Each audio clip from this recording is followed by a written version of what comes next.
ఆంధ్రప్రదేశ్‌లో జరుగుతున్న దాడులు, అకృత్యాలు, దౌర్జన్యాలు, హత్యలు, అత్యాచారాలు, యథేచ్ఛగా మానవ హక్కుల ఉల్లంఘన, కంప్లీట్‌గా రాజ్యాంగ ఉల్లంఘన, చట్ట ఉల్లంఘన, ఇష్టం వచ్చిన రీతిన ప్రవర్తిస్తుండడం, వ్యవస్థల చేతగానితనం. ఈ ఓవరాల్ 40 రోజుల నుంచి ఆంధ్రప్రదేశ్‌ని చూస్తుంటే భయమేస్తుంది. ఎట్టకేలకు దీని మీద మాజీ ముఖ్యమంత్రి వైఎస్ఆర్ కాంగ్రెస్ పార్టీ అధినేత జగన్మోహన్ రెడ్డి గారు గౌరవ ప్రధాని నరేంద్ర మోదీ గారికి లేఖ రాశారు. లేఖలో చాలా అంశాలు ప్రస్తావించారు. హత్యలు, దాడులు, ఆకృత్యాలను ప్రోత్సహించడమే లక్ష్యంగా పాలన సాగుతోంది అని,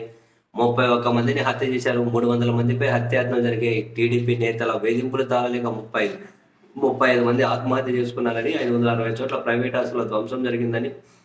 490 చోట్ల ప్రభుత్వ ఆస్తుల ధ్వంసం జరిగాయని, అరాచకాలు భరించలేక ఊర్లు విడిచి వెళ్లిన వాళ్ళు 2700 కుటుంబాలు ఉన్నాయని, ఇవి కాకుండా 1050కి పైగా దౌర్జన్యాలు, దాడులు ఇళ్ల మీద జరిగాయని, వైఎస్ఆర్ కాంగ్రెస్ పార్టీని అనగదొక్కడానికి పథకం ప్రకారం చేసిన దుర్మార్గాలే ఇవన్నీ అని ఒక మంత్రి రెడ్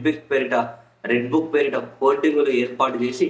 ఏకంగా హింసను ప్రోత్సహిస్తూ ఉన్నారని, అడ్డుకోవద్దని అధికారులకు సంకేతాలు ఇవ్వడంతో టీడీపీ గుండాను స్వైర విహారం చేస్తున్నారని, వెనుకొండలో ఉన్న రోడ్డు మీద విని ఎరుగని నరమేధం జరిగిందని, పొంగనూరులో పార్టీ లోక్సభ పక్ష నేత పివి మిథున్ రెడ్డిపై టీడీపీ ముఖల దాడిని కూడా ప్రస్తావించారు. ఈ అరాచకాలను అంతమొందించి శాంతి స్థాపనకు చొరవ చూపాలి అని, కొత్త ప్రభుత్వం ఏర్పాటైనప్పటి నుంచి జరిగిన ఘటనలపై కేంద్ర సంస్థలతో విచారణ జరపాలని మొత్తం మీద చెబుతూ ఈ దురాఘాతాలను నివేదించేందుకు అపాయింట్మెంట్ కావాలి అని చెప్పారు.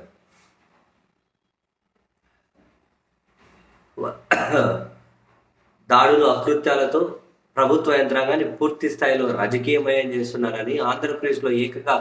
27 మంది ఐఏఎస్లు, 24 మంది ఐపీఎస్ అధికారులకు పోస్టింగ్లు ఇవ్వకుండా చేశారంటే సీఎం చంద్రబాబు లక్ష్యాలు, ఉద్దేశాలు కళ్ళ ముందే కనిపిస్తున్నాయని కూడా ప్రధానికి సుదీర్ఘ లేఖ రాశారు. దాదాపు ప్రతి అంశాన్ని కూడా ప్రస్తావించుకుంటూనే శాంతి భద్రతలు ఏ స్థాయిలో క్షీణించాయో, రాజ్యాంగ వ్యవస్థలు ఏ స్థాయిలో కుప్పగూలిపోయాయో, యంత్రాంగం ఏ విధంగా నిస్తేజంగా మారిపోయిందో,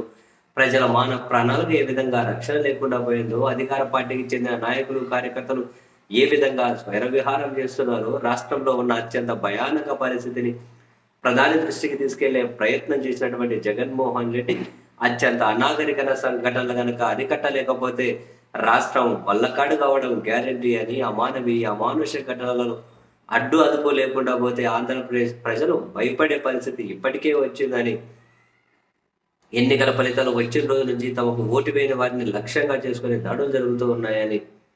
వైసీపీ కార్యకర్తల మీద దాడులు, హత్యలే కాకుండా వాళ్ళ ఆస్తులకు కూడా తీవ్ర నష్టం కలిగిస్తున్నారని, అధికారాన్ని అండగా పెట్టుకొని యథేచ్ఛగా రెచ్చిపోతూ ఉంటే అధికారులు పూర్తిగా చేష్టలుడిగి చూస్తున్నారని, చిన్న చిన్న దుకాణాల మీద కూడా దారుణంగా దాడి చేసి వాళ్ళ ఉపాధిని కూడా దెబ్బ కొడుతున్నారని,